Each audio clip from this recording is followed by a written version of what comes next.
You see, the problem is this. We identify in our experience a differentiation between what we do and what happens to us.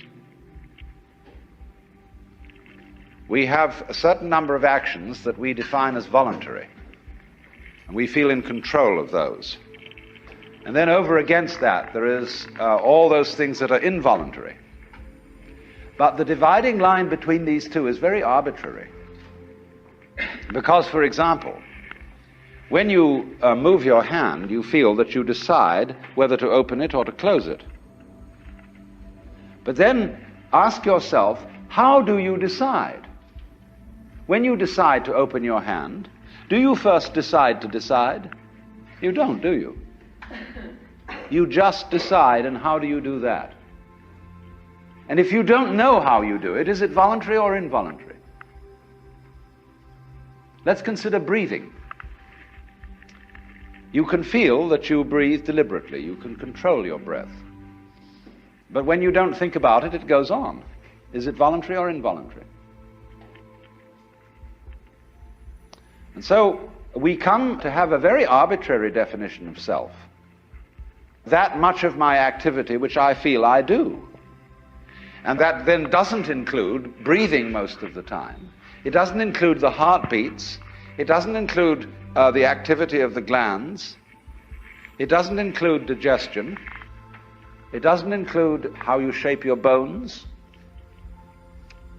circulate your blood. Do you or do you not do these things? Now, if you get with yourself and you find out that you are all of yourself, a very strange thing happens. You find that your body knows that you are one with the universe. In other words, that the so-called involuntary circulation of your blood is one continuous process with the stars shining. If you find out that it's you who circulates your blood, you will at the same moment find out that you are shining the sun.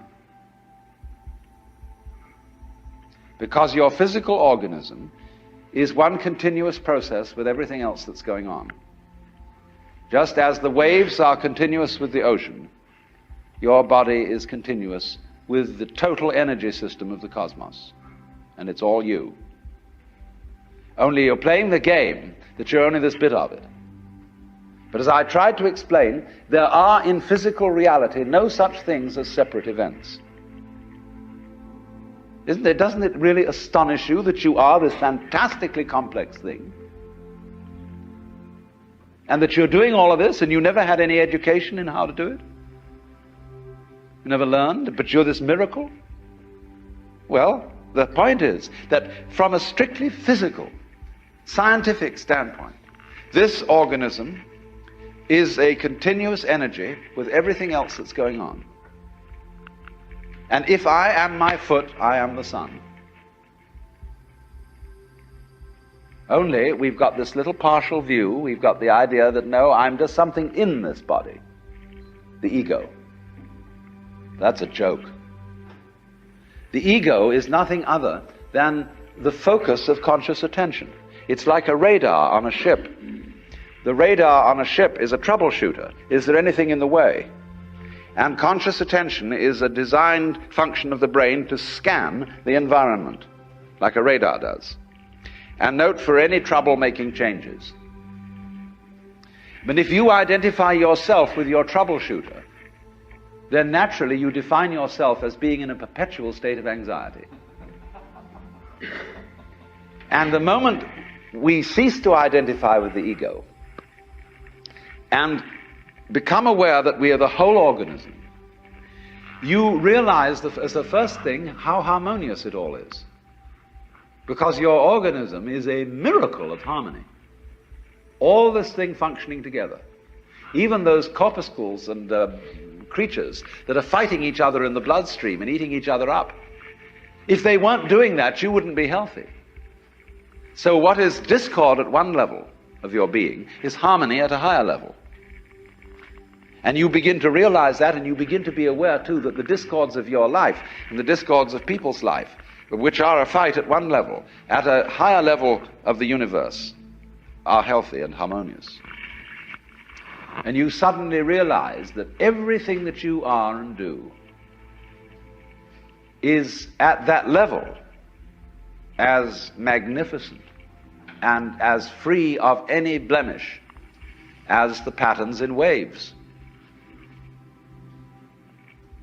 the markings in marble, the way a cat moves, and that this world is really okay and can't be anything else, because otherwise it couldn't exist. So then,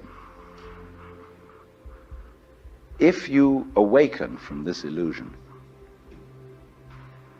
you can feel yourself not as a stranger in the world, not as something here on probation, not as something that has arrived here by fluke, but you can begin to feel your own existence as absolutely fundamental. What you are basically,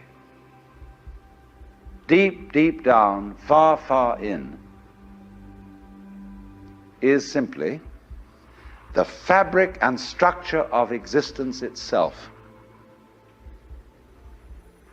So in this idea then, everybody is fundamentally the ultimate reality, not God in a politically kingly sense, but God in the sense of being the self, the deep down basic whatever there is.